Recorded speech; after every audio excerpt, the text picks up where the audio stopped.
Mise à jour. La thérapie m'a fait prendre conscience de l'horreur que j'avais envers mon ex et il m'a coûté ce qui aurait pu être un mariage heureux. Message original.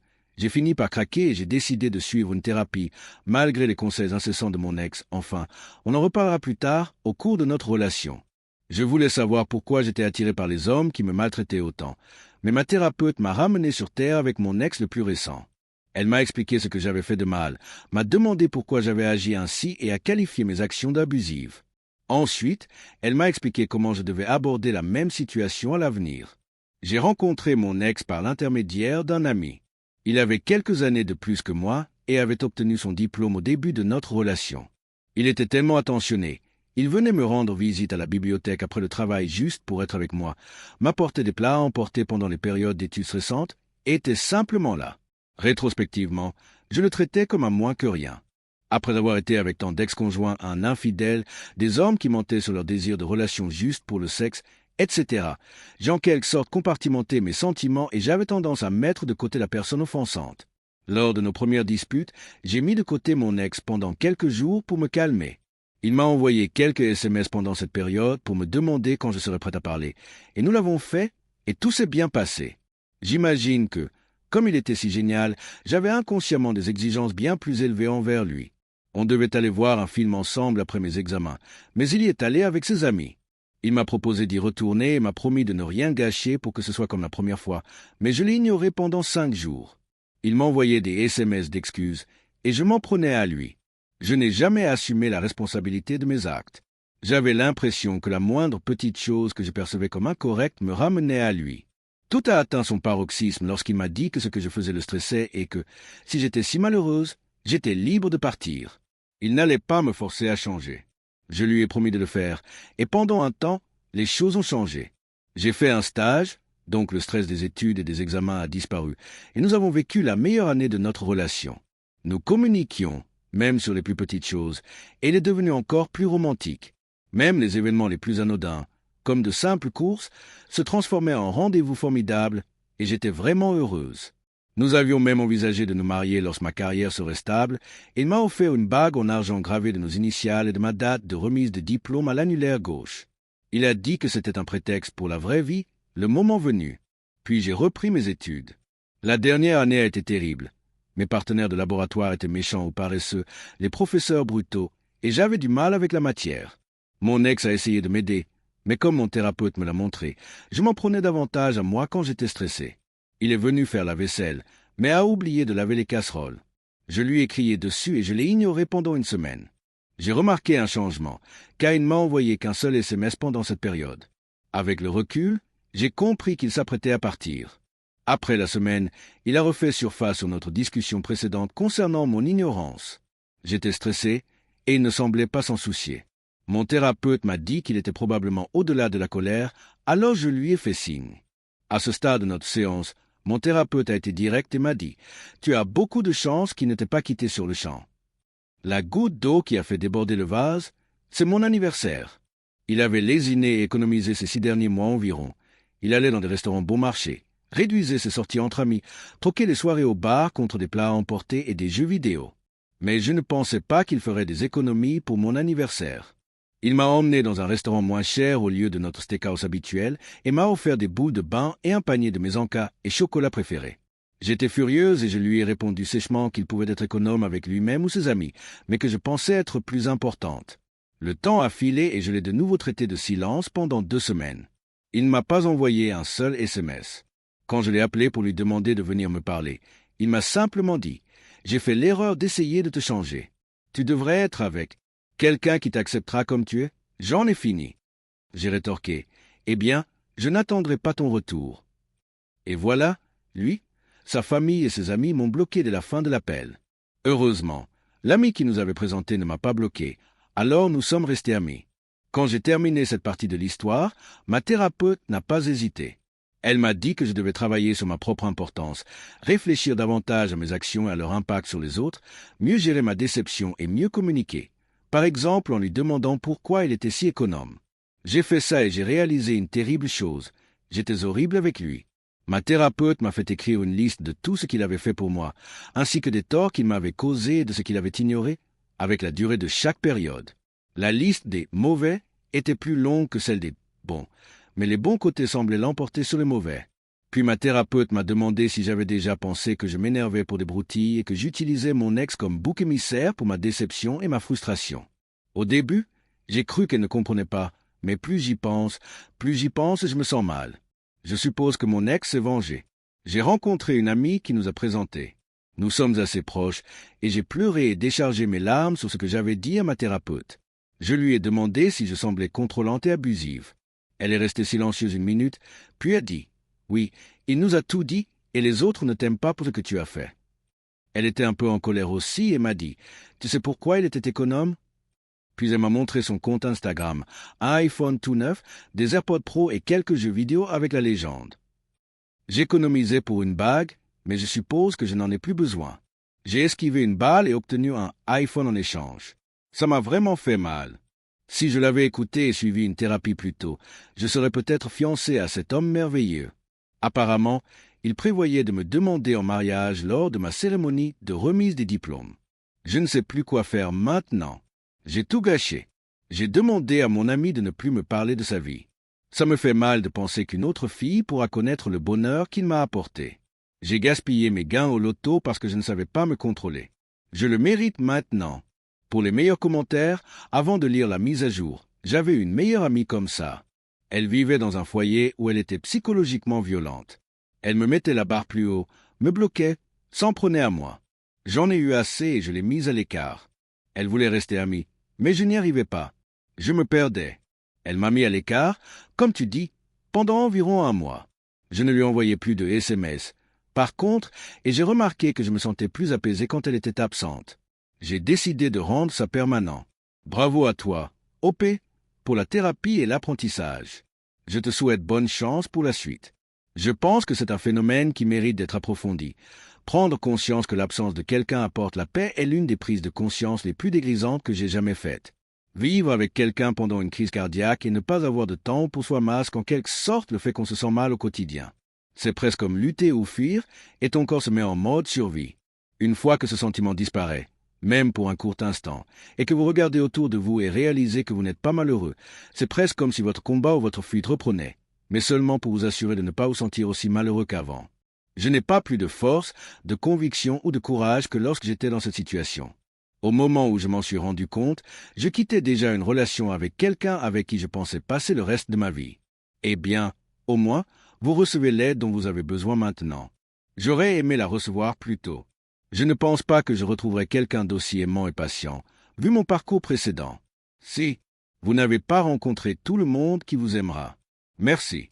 À ce stade, je n'ai pas l'impression de le mériter. Pour être honnête, je n'arrive pas à croire qu'il ait fallu 2 menaces de départ, qu'il parte réellement, et une thérapie pour réaliser ce que j'ai gâché. Eddie, je tiens à remercier tous ceux qui ont commenté et donné leur avis. Honnêtement, en écrivant mes réponses, j'ai réalisé à quel point mon ami m'avait aidé. Je devrais la remercier de ne pas m'avoir abandonné pendant cette période difficile. Je soupçonne mon ex. Je ne lui ai délibérément pas donné d'instructions pour qu'elle me coupe les vivres ou la force à choisir entre nous. Je n'ai pas beaucoup d'amis. Enfin, c'est quasiment ma seule amie restante, et il ne voulait probablement pas que je sois seul. Je suppose que c'était son dernier acte de gentillesse. J'aimerais pouvoir remonter le temps et chérir cet homme. Malheureusement, il n'est plus là. Pour les nouvelles, vu le soutien qu'il y a eu, je suppose que je vous dois à tous une mise à jour. J'ai contacté mon amie pour dîner et discuter, afin de la remercier de son soutien. Nous avons eu une agréable conversation. Elle a dit ce que vous avez dit. Elle était heureuse que je reçoive de l'aide. J'ai lu beaucoup de vos réponses, et bon nombre d'entre vous ont compati avec mon ex. Honnêtement, je n'ai jamais vraiment pensé à ce qu'il a traversé quand je l'ignorais. Je savais que ça déclenchait son anxiété. Et n'aimait pas ça, alors j'ai fait une bêtise et j'ai décidé de lui demander d'abord comment il allait. Elle m'a demandé si je voulais vraiment savoir. Je voulais le savoir. Vous disiez tous qu'être ignoré pendant un certain temps était traumatisant. Je voulais juste voir s'il allait bien. Elle m'a montré une photo de groupe. Je ne l'ai pas reconnu du tout. Il avait perdu énormément de poids et avait l'air en forme. On était en surpoids quand on sortait ensemble, mais il a perdu ses joues et portait des vêtements plus moulants. Apparemment, la dernière fois que je l'ai mis à l'écart, les gars lui ont offert un abonnement à la salle de sport et s'est vraiment lancé après m'avoir quitté. Il y va religieusement depuis. J'ai décidé de lui demander ce que je lui avais fait. J'ai dit à mon ami que mon thérapeute voulait que je comprenne comment mes actions, en l'occurrence, le fait de l'avoir exclu, l'avaient affecté. Ce que j'ai entendu m'a fait me sentir encore plus mal. Apparemment, il a commencé à s'excuser davantage pour des broutilles. Elle m'a donné comme exemple qu'il avait apporté moins de nourriture que les autres à un repas partagé et qu'il s'était excusé sans cesse. Puis, il s'est mis à boire de façon sporadique. Il disait à ses amis que c'était pour gérer le stress du travail, mais je sais vraiment, et ils le savent tous maintenant, qu'on s'était disputé. Un soir, alors qu'il était ivre, un des autres a raconté qu'il s'était disputé avec sa copine parce qu'il n'aimait pas N'oublie jamais, ce qui a énervé mon ex. Il a fait une dépression nerveuse et m'a raconté tout ce que je lui avais fait. C'est à ce moment-là qu'ils se sont retournés contre moi. Comme je l'ignorais, il le laissait m'envoyer un message et essayait de le distraire en lui confisquant son téléphone jusqu'à ce qu'il cesse de paniquer et de s'excuser. Puis, ils ont commencé à lui dire qu'il était maltraité et qu'il devait me quitter. C'était avant la deuxième fois qu'il me demandait de changer. Il voulait qu'il me quitte, mais il a insisté pour que je change. Puis, la dernière fois, il a été d'accord avec eux et leur a donné des instructions explicites pour bloquer mon numéro et supprimer mes coordonnées dès qu'il donnerait le signal. Cependant, il a dit à mon amie qu'elle était libre de faire ce qu'elle voulait. Il a dit qu'il ne briserait pas une amitié à cause de ses problèmes. Puis il est parti, et le mur du silence s'est dressé. J'aurais aimé ne jamais lui poser la question. J'aurais aimé réfléchir à ce qu'il traversait. J'étais tellement perplexe que je pensais avoir raison, absorbé par mon monde où il avait tort et moi raison, et où il méritait cette punition. Bref, je me déconnecte maintenant. Je n'utiliserai plus ce compte. Merci pour tout votre soutien et pour m'avoir fait voir les choses difficiles. Je vais continuer ma thérapie et j'espère trouver quelqu'un qui me traitera aussi bien que mon ex. L'ex de mon ex a de très bons amis, il a de la chance. Et c'est très révélateur qu'elle n'en ait pas, ce qui en dit long sur eux deux. Elle n'a toujours jamais dit ce qu'elle avait à dire. C'était toujours à propos d'elle. OP me rappelle mon ex-petite amie. Elle faisait la même chose. Le moindre manque de respect me mettait à l'écart pendant quelques jours, le temps qu'elle soit prête à en parler.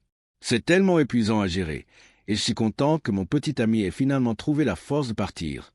Je sais combien c'est difficile, car chaque fois que j'essayais de rompre avec mon ex, elle pleurait et promettait de changer. Je voulais la croire, car les moments où elle n'était pas comme ça étaient incroyables. Gérer cela a été une expérience formatrice, car cela m'a aidé à fixer mes limites et à définir comment je mérite d'être traité à l'avenir. Relation. De plus, le fait qu'elle projette ses mauvaises expériences passées avec les hommes sur son excellent partenaire actuel me rappelle ma petite amie actuelle. C'est un problème que j'ai aussi travaillé avec elle ces 2 dernières années. J'avais une amie et colocataire qui me faisait ça. Nous étions d'abord très proches avant d'emménager ensemble. Puis elle est devenue autoritaire et s'assurait de me sermonner et de me rabaisser à la moindre erreur. Elle a ensuite commencé à nous imposer le silence pendant des semaines, puis à nous enfermer dans la salle de bain du couloir. Il y en a eu une autre, heureusement, mais c'était quand même fou. J'étais tellement heureux quand elle est partie. Dernière anecdote, ma femme me quitte pour un chirurgien. Elle est infirmière à l'hôpital. Elle ne travaille pas en chirurgie, mais elle a rencontré le chirurgien sur son lieu de travail. Ma femme et moi avons 2 enfants ensemble. Le chirurgien avec qui elle m'a trompé est également marié et a 6 enfants. Je pense qu'il a eu des enfants avec plusieurs femmes. Je fais des suppositions en me basant sur ces réseaux sociaux que j'ai trouvés sur le téléphone de ma femme. Je crois comprendre qu'il n'y a pas 6 enfants à temps plein chez ce chirurgien. Honnêtement, j'ai senti qu'il se passait quelque chose quand ma femme a paniqué quand j'ai pris son téléphone. Je n'allais même pas vérifier quoi que ce soit. J'avais oublié ce que je devais faire sur son téléphone ce jour-là, mais sa réaction quand je lui ai pris son téléphone est quelque chose que je ne pourrai jamais effacer de ma mémoire. Elle me trompe avec un chirurgien par intermittence depuis 1 an. Elle a parlé de me quitter. Elle a prévu de me quitter pour être avec lui. Ils semblent vraiment s'aimer tous les deux. C'est plus que physique. Ils sont aussi sortis ensemble. Je me souviens qu'elle a dit qu'elle allait passer la Saint-Valentin avec les filles, et j'ai vu, grâce à des photos cachées sur la photo qu'elle a prise avec ce chirurgien, qu'elle était avec lui le jour de la Saint-Valentin. Ce qui est douloureux, c'est que ma femme m'a traité de perdant en envoyant des SMS à ses amis à propos de cette liaison. Elle est gênée parce qu'elle travaille dans le domaine médical et je ne suis qu'un employé d'entrepôt. J'ai récemment été promu responsable d'entrepôt et j'étais ravi. Je pensais qu'elle serait contente pour moi, mais elle m'a dit « Oh, super, tu fais toujours ce boulot d'entrepôt. Désolé, je ne suis pas médecin. Désolé, je ne suis pas quelqu'un que tu respectes ou que tu admires à cause de ma profession. Désolé, je ne gagne pas assez d'argent pour toi. » On était amoureux au lycée. Elle m'aimait quand je n'avais pas de travail, et quand j'en avais un, elle m'aimait quand on était jeune. Elle a tellement changé. Elle est devenue tellement amère envers mes revenus et mon titre. Je le sais depuis un moment maintenant, mais je ne pensais pas qu'elle me tromperait et qu'elle foutrait notre famille en l'air pour ce type. Elle disait qu'elle ne me prendrait pas la garde exclusive parce que je suis un bon père, puis elle a plaisanté. Et puis, je sais que ta maison a cette chambre, mais on aurait beaucoup trop d'enfants. On aurait l'impression de gérer un check e cheese. Oui, c'est exactement son texte, mot pour mot. Mon Dieu, j'ai vraiment mal. Modifié pour ajouter. Les suggestions de signalement au RH ne se concrétiseront pas. Ils s'en fichent. Ils ne font rien d'illégal et n'enfreignent aucune règle. C'est considéré comme un problème personnel, comme un problème familial. L'hôpital ne licencie personne pour tromperie, sauf en cas de harcèlement sexuel ou de relations non consensuelles. Ils s'en fichent. Passons maintenant aux commentaires. Votre femme se dévalorise si elle choisit un homme qui a eu des enfants au hasard et qui est infidèle. Sa carrière n'a aucune importance. Exactement. Il va la tromper aussi, ou sa femme le sait et s'en fiche tant qu'il la maintient dans le mode de vie auquel elle s'est habituée en tant qu'épouse de chirurgien. Je parie presque qu'il ne divorcera pas, car elle le viderait s'il le faisait. Si c'est vrai, j'espère qu'il ne le lui dira qu'une fois le divorce prononcé avec OP, afin que lui et les enfants puissent passer à autre chose. Elle n'aura qu'un visage de Pikachu choqué lorsqu'elle réalisera ce que cela lui a coûté. La famille aimante et la vie qu'elle avait mais qu'elle ne méritait absolument pas. Félicitations pour ta promotion au poste de responsable d'entrepôt. Tu as visiblement travaillé dur et un inconnu sur Reddit est fier de toi, même si cette femme horrible ne l'est pas. Merci, mec. Je suis d'accord, OP. Et en plus, tu es un père formidable. Je suis content que tes enfants t'aient pour les aimer tandis qu'ils endurent les bêtises de leur mère. Je t'envoie tout le courage possible.